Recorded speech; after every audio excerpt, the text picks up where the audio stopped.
Wanita di Kabupaten Sampang yang mengamuk saat penghitungan suara di tingkat kecamatan. Wanita tersebut merasa dicurangi karena suaranya nol, bahkan di tempat ia dan keluarganya mencoblos. Alasannya apa kok bisa kosong? Video amatir merekam aksi caleg wanita di Kabupaten Sampang yang melakukan aksi protes keras saat penghitungan suara di tingkat kecamatan di Gedung Bulog, Banyuates, Kabupaten Sampang, Jawa Timur. Caleg bernama Ayu Ratna Amelia dari Dapil 3 ini mengamuk lantaran suara C1-nya tidak ada suara sama sekali alias kosong. Bahkan di beberapa TPS yang sudah diyakini mempunyai suara. Salah satunya di TPS tempat Ayu dan keluarganya mencoblos seluruh suaranya nol. Ayu yang mengetahui videonya viral di media sosial mengaku secara sadar menyebarkan fakta agar masyarakat mengetahui kecurangan pemilu yang menimpa dirinya. Itu nggak boleh masuk, katanya yang masuk itu harus berdasarkan mandat. Sedangkan Ayu kan caleg, jadi biasanya kan di mana-mana caleg itu kan punya hak. Kenapa harus pakai mandat kalau calegnya sendiri pengen menyaksikan, begitu loh Mas. Jadi memang kayaknya itu sudah diatur untuk Ayu itu tidak boleh masuk ke dalam situ. Oke lah, di desa lain punyanya Ayu hilang, Ayu tidak masalah. Tapi yang Ayu permasalahkan itu karena memang Ayu itu melakukan pencoblosan di TPS Ayu sendiri, TPS 6, dan ternyata dan keluarga ini, keluarga inti. Kan tidak mungkin kalau keluarganya Ayu sampai mencoblos orang lain gitu loh Mas. Sementara itu, Ketua PPK Kecamatan Banyuates tak menampik adanya aksi protes tersebut. Kita sanding data dulu antara pengawas TPS, dalam hal ini yang hadir ke sini kan Panwascam. Kita sanding data, kemudian kalau memang masih dirasa kurang pas ya kita sarankan untuk melapor ke Panwascam yang berkaitan dengan pelanggaran pemilunya. Semua keluarganya pada Hingga kini, pihak PPK masih melakukan pengecekan dan pencocokan data. Apabila tindakan PPK masih kurang puas, pihak calon bisa melapor ke Panwascam terkait pelanggaran pemilu atau bisa melapor ke Panwaslus Sampang. Dari Sampang, Jawa Timur, Fatur Rahman, iNews melaporkan. Sementara kalah dalam pemilihan umum, seorang caleg DPRD Subang, Jawa Barat meneror warga dengan petasan. Teror yang dilakukan siang dan malam akibatkan seorang warga terkena serangan jantung dan meninggal dunia.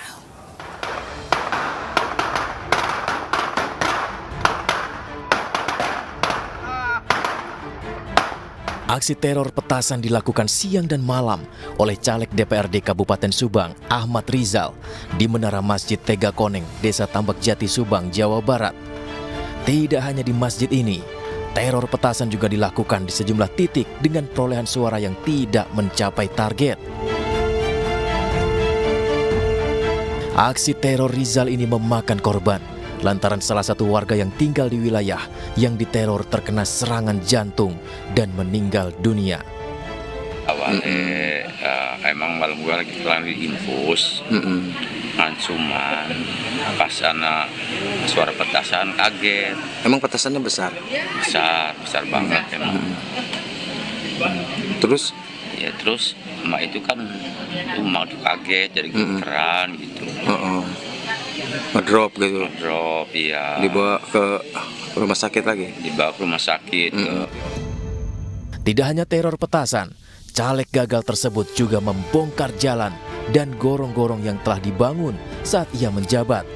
Warga menyesalkan aksi tidak terpuji caleg gagal tersebut, apalagi jalan yang dibongkar dibangun menggunakan anggaran pemerintah dan bukan dana pribadinya. Emang dapat Mbak Haji Rizal ngebangun ya, aspirasi istilahnya, tapi kan dapat pemerintah, bukan dapat uang pribadi. Ya alasannya ini mah gara-gara beda pilihan kali, barangkali gitu.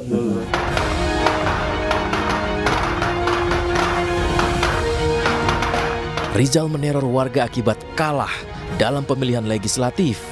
Rizal yang pernah menjadi anggota Dewan 2 periode kalah telak dari calon pendatang baru separtainya. Dari Subang, Jawa Barat, Yudi Haryawan, Juanda, iNews melaporkan. Lembaga Survei Indonesia (LSI) menyatakan tingkat kepuasan masyarakat menurun signifikan pasca penyelenggaraan pemilu 2024. Penurunan ini mempengaruhi tingkat kepercayaan masyarakat terhadap proses pemilu.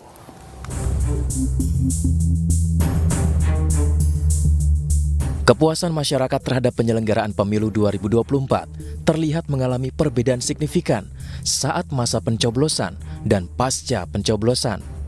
Dari hasil survei, Lembaga Survei Indonesia atau LSI menyebut ada kekecewaan masyarakat yang muncul usai masa pencoblosan. Saat exit poll di hari pencoblosan 14 Februari 2024, 45,5% masyarakat merasa pemilu sangat jurdil, sementara 48,8% merasa cukup. Kepuasan masyarakat hingga 94,3%. Akan tetapi pasca pencoblosan, periode 19 hingga 21 Februari 2024, kepuasan masyarakat mengalami perubahan.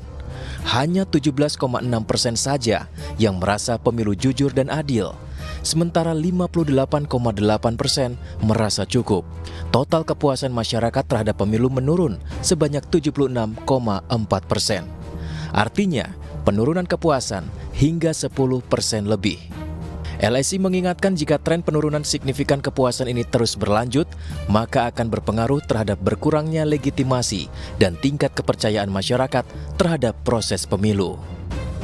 Memang kalau tren itu berlanjut, ya kan penurunannya signifikan tuh 10 dan 20%. Kalau tren itu berlanjut, maka dia minimal dari segi publik itu bisa menimbulkan berkurangnya legitimasi kan, karena tingkat kepercayaan masyarakat terhadap proses pemilu menjadi berkurang.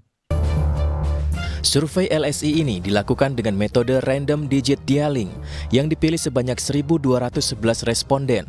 Margin of error survei sekitar 2,9% dengan tingkat kepercayaan hingga 95%.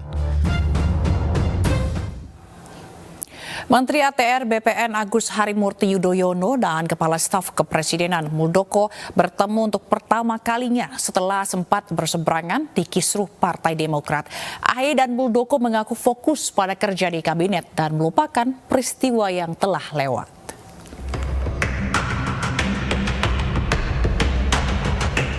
Muldoko dan AHY bersalaman saat bertemu di Istana Negara Jakarta dalam rapat kabinet paripurna.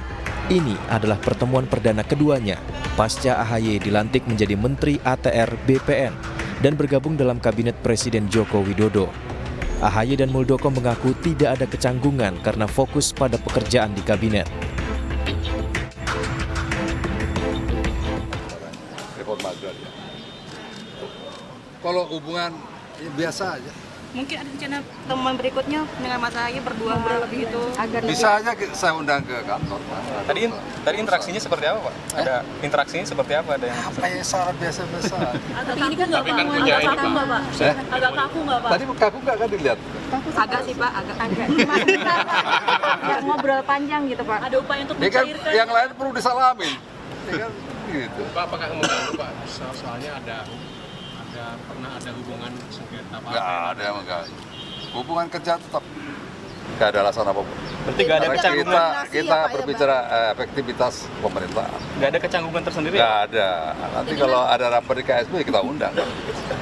Kamu bilang katanya mau mengundang Mas AHY, siap gitu. Mas AHY sendiri siap kenapa? Tadi kata Ya siap saja. Saya ingin menjadi bagian utuh dari pemerintahan ini.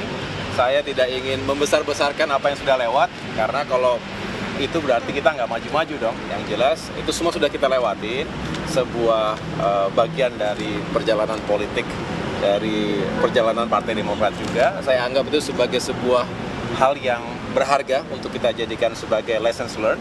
Tetapi bagi saya setelah itu lebih baik kita fokus, dan sekali lagi saya berada dalam pemerintahan. Hubungan AHY dan Muldoko diketahui menjadi sorotan publik setelah AHY bergabung di kabinet, sebab Muldoko sempat mengkudeta AHY lewat Kongres Luar Biasa Partai Demokrat. Dari Jakarta, Abdul Aziz dan Dias Triawan, iNews melaporkan.